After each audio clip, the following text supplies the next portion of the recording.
Welcome back, everybody. Today we're going deep on a chapter from the Handbook of Clinical Psychopharmacology for Therapists. Sounds intense, right? Yeah, it does a little bit, but that's what we're here for, Right, to break it down. to make it a little more digestible. Exactly. And what's really interesting about this chapter is it really challenges that old idea that the mind and body are these two separate things. Totally. That they don't, influence each other. Right. And you ask us to look at how psychology and biology specifically are connected when we're talking about emotional disorders. Yeah, and it's fascinating stuff how they really are constantly influencing each other. Yeah. Especially when you're talking about things like anxiety and depression. So let's just dive right in. Let's do it. The chapter kicks off with a few case studies that I Okay. thought were super interesting. And they really highlight, how our biology, things we might not even be thinking about, can impact our mental state. Absolutely. And what's so important about these case studies is that they actually show how sometimes, psychiatric symptoms can come from something purely biological. Wow. It's not always some deep-seated psychological issue. Right. It could be like a side effect from a medication or like a hormonal imbalance. Like the story of Robert the stockbroker, No, yeah. who all of a sudden becomes really depressed. And it turns out What is it? it was his new blood pressure medication Oh, wow. that was messing with his brain chemistry. You don't think about that. No. It's scary. And then there's Amy, whose anxiety was actually a side effect of a medication she was taking for arthritis. See, and that's why you got to look at the whole picture. Absolutely. I think those examples are so powerful. Yeah. Because, we don't expect those things. No. It's like, who would have thought? But it's not just a one-way street. Like, Yeah. our thoughts and our feelings and our experiences all shape our biology, too. So it's not just our biology impacting our mental state, but our mental state can impact our biology. Powerful, right. That's powerful. I remember reading about that groundbreaking research with the rats. Oh, yeah, learned helplessness. Learned helplessness, yeah. They're fascinating. So tell me about this. So they basically took these rats and exposed them to inescapable stress. And guess what? They started showing these symptoms that looked a lot like human depression. Really? Yeah, and even their brain chemistry started to look like the brain chemistry of depressed humans. So their brains were actually like physically changing because of what they were experiencing. Yeah, it's crazy, right? It makes you wonder what, our everyday face is doing. I know, it's scary to think of. Our own brains. But then the chapter goes on to talk about how psychotherapy, which of course focuses on changing your thoughts and behaviors, can actually normalize brain activity in people with OCD. Isn't that amazing? So you're saying talk therapy can actually create measurable changes in the brain? It can. Wow. Which really shows you that mind-body connection. Yeah, that makes it very real. Tangible. Yeah. Exactly. And it's a good reminder that when we're talking about mental health, it's not just about, treating symptoms. It's about understanding how our biology and our experiences work together. It makes me think about, those early experiences that we have, particularly the ones that relate to our moods. Yeah. Does the chapter talk about that at all? It does. It introduces this really interesting concept called kindling, Kindling. which basically says that when you have early episodes of mood disorders, Okay. it can actually make you more susceptible to future episodes, even without anything stressful happening. Kindling, so it's almost like a fire Yes. that's easier to start every time. I love that analogy. Yeah. The first episode might be triggered by some big event in your life, Right. but it leaves this kind of mark. It does. And It makes it more sensitive. So then future episodes can happen more easily. Yes. And sometimes it seems like they come out of nowhere. That's a little scary. It is a little bit, but it also really shows you how important it is to deal with those early episodes, Right. effectively. Intervene early. Exactly. Maybe we could stop that kindling effect from taking hold. Exactly. It can be really important for shaping a long-term mental health, Yeah. both for the person going through it and the people who care about them. And, speaking of how those early experiences can kind of shape our brains, the chapter goes beyond just the science Okay. and talks about the psychology of taking medication. Yeah. It's not just about taking a pill, right? It's not that simple. It's not that simple. There's a lot more to it. Yeah. I mean, the chapter really emphasizes that the decision to prescribe medication and even how a patient reacts to it, Mm-hmm. it's always personal. Very personal. It's always like wrapped up in their relationships with people. And it can carry a lot of baggage, It can. both cultural and personal. Oh, absolutely. For some people, taking medication might feel like they're admitting weakness Yeah. or like they're losing control, or they might even see it as some kind of punishment. Right. I remember a chapter mentions a woman named Sarah Uh-huh. who really resisted taking medication because she felt like it was attacking who she was. Like she wasn't good enough on her own. Yeah, exactly. Yeah, I think Sarah's story is a really good reminder that You have to understand the person's experience with medication. Right. Because it's just as important as the medication itself. Yeah. You have to see their fears, Yeah. their concerns, their hopes. Absolutely. And that's where I think, the relationship with a therapist becomes so important to create that safe space. It's everything. To really explore all of that. It is. That makes me think about another point the chapter makes. Yeah. That culture plays a huge role Mm-hmm. in how we see medication. It does. And how it even works for us. How we experience it. Yeah, it's not just about the biology. Right. It's about the meaning that we give to it. Absolutely. Like what it means to us. Remember that study with the Chinese patients taking lithium? Oh, yeah. They had the same side effects as Western patients. Boy. But they saw it as a good thing.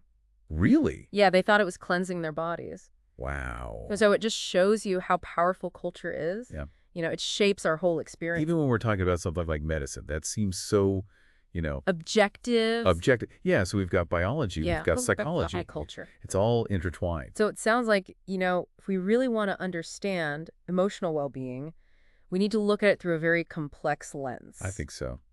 Anything else we should keep in mind before we wrap up part 1 of this deep dive? I think it's just helpful to remember that we're talking about some pretty complex concepts, but the goal is to help people make good decisions about their mental health. Right. So to give them the knowledge and the support they need to figure all this out. Yeah. And find what works for them. That's a really good point. So listeners, as we get into part 2, keep that in mind. We'll be looking at how all this knowledge can actually be applied in the real world, offering some practical insights for therapists and anybody else who's interested in the fascinating world of psychopharmacology. So stay tuned. So welcome back to our deep dive into the world of psychopharmacology. This is where it gets really interesting for me. Okay. We've been talking about the big picture, Mm-hmm. by multi-psychology culture and Right. all these things being intertwined. Yeah. But how does all this knowledge actually help therapists? Okay. When they're working with their clients. Right.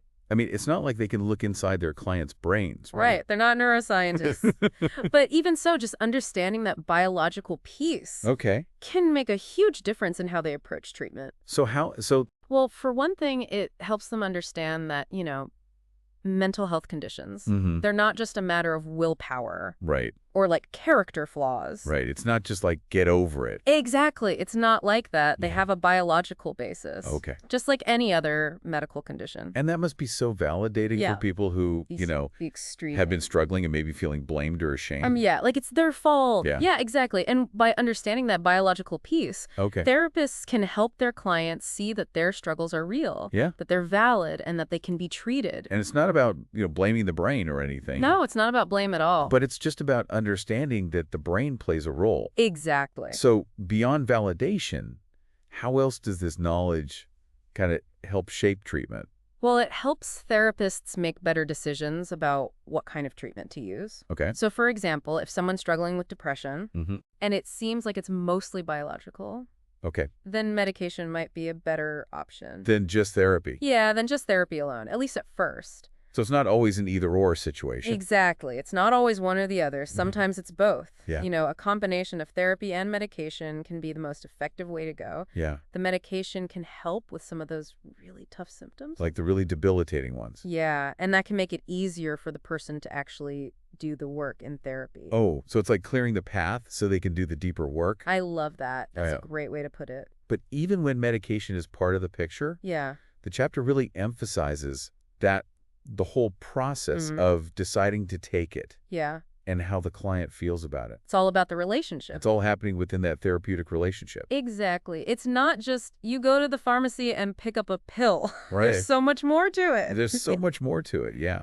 The chapter talks about the psychodynamics of medication. Ooh, that sounds complicated. It's actually pretty straightforward. Okay. It basically means that the way a person reacts to medication, Mm-hmm. it's influenced by their personality, Okay. past experiences, their Mhm. culture. That makes sense. Yeah, it's all connected. And, that makes me think about how differently people might approach taking medication. Of course. Different personalities. Different personalities, like someone who's really analytical Yeah, might react very differently than somebody who's more, emotionally driven.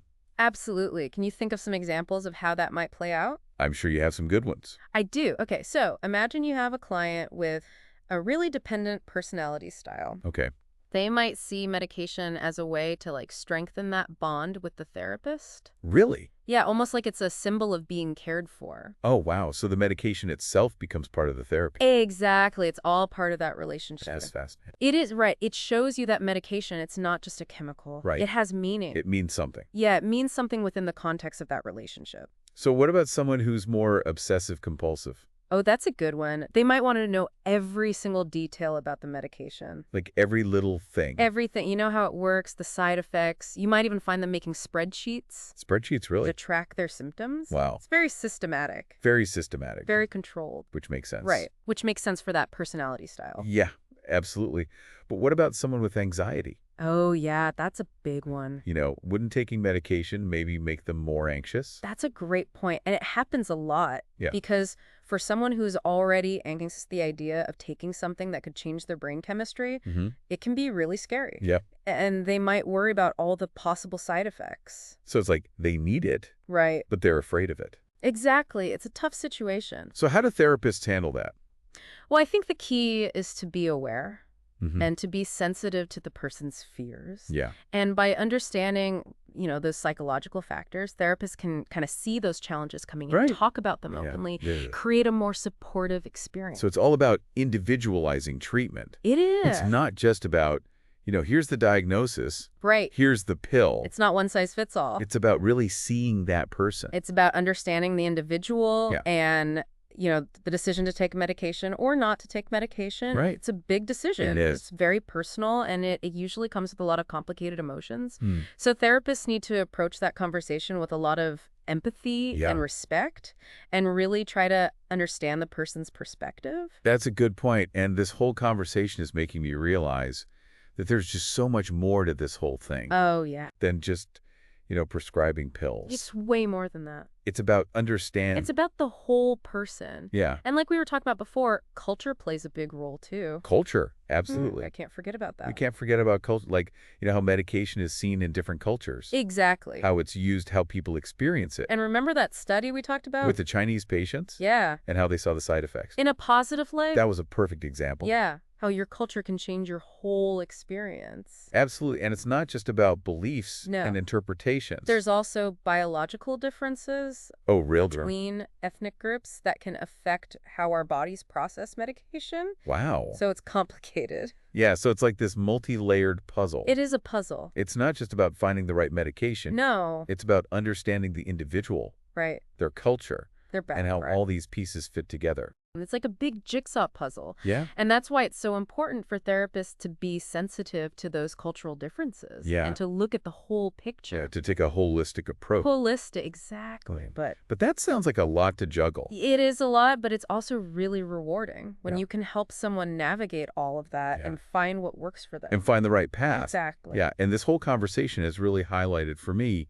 how important that communication is Oh, absolutely. between the therapist and the client. You have to have that open dialogue Yeah. and, work to It can't just be the therapist saying, Do this. take this. take this. It's about working together to make those decisions. Exactly. It's about empowering the client To be part of parts- the process. Yes, I love that, empowering the client. Yeah.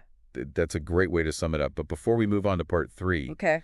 is there anything else from this section of the chapter that you think our listeners should really keep in mind? I think it's important to remember that we've only just scratched the surface here. Right. There's so much more to learn about this. It's a big field. It is a huge field, and as we've seen, everyone's journey is different. Yeah. So what works for one person might not work for another. Right. And that's okay. That's okay. The important thing is to stay curious, Yeah. stay informed, Mhm. and never give up hope.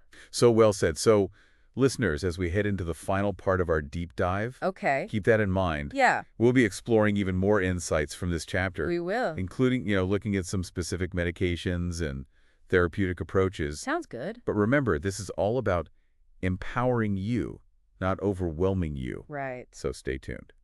And we are back for the final part of our psychopharmacology deep dive. I can't believe how much we've covered. Yeah, no, it's been a lot, A lot to unpack. but it's been so fascinating. And there's one more thing I want to touch on from the chapter, Okay. because it's not something I've really thought about before. What is it? Well, it talks about how a therapist's own feelings Oh. can play a role in their treatment decisions, Yeah, that's a big one. especially when it comes to medication. Yeah, it's not something people usually think about. I Yeah. mean, we tend to think of therapists as being objective and neutral, right? Right, like they should be. Yeah, but the chapter reminds us that they're human, too. Right. And like everyone else, they have their own biases, Yeah. their own experiences, Mm-hmm. even their own unresolved And issues. all that can affect how they approach treatment. Absolutely, it can. So you're saying a therapist's own baggage could influence whether or not they prescribe medication. It could. That's kind of scary, isn't it? It is, and that's why it's so important for therapists to be self-aware. Oh, yeah, like really know themselves. Yeah, they need to be able to recognize their own biases and make sure they're not letting them cloud their judgment. And the chapter uses this term. You might have heard of it. What is it?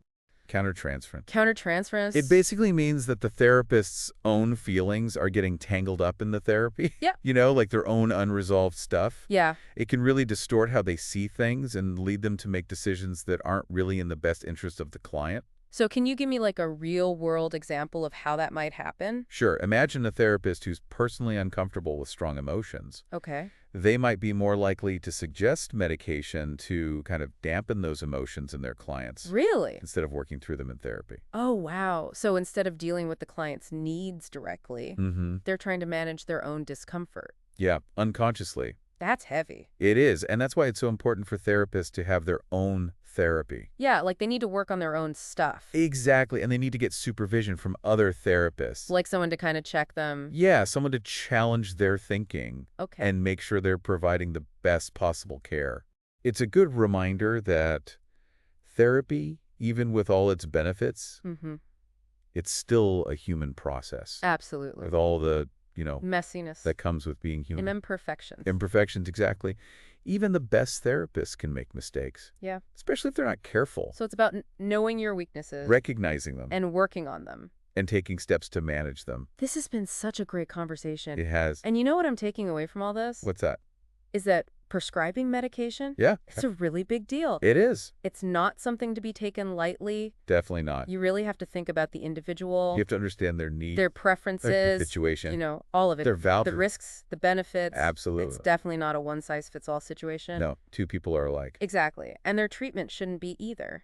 I think that's a great way to wrap up this part of our deep dive. I agree. We've explored so much We have. about psychopharmacology, from the biology of the brain to the Yeah. psychology of taking medication, The culture. and even the therapist's own inner world. Wow, it's been quite a journey. It has, hasn't it? And I really hope our listeners got something out of it. Me too. Psychopharmacology, it's not just about pills. Right. It's about understanding the whole person. Empowering them Yeah. to make the best choices for their mental health. And walking with them on their journey. Yeah, supporting them. Yeah, and listeners, remember, knowledge is power. It is. The more you understand about all of this, The better equipped you'll be. yeah, the better you'll be able to make those decisions for yourself To advocate for yourself. Yeah. To get the help you need. and to support your loved ones. And never underestimate the power of connection and empathy. And knowing yourself. Oh, that's huge. Self-awareness. Yeah. It makes a world of difference. This has been amazing It has. Thank you for joining us. for this deep dive into psychopharmacology, We hope you learned something. and that it made you think, And we hope you'll keep exploring this fascinating field. where science and human experience collide. Up till next time. Take care, everyone.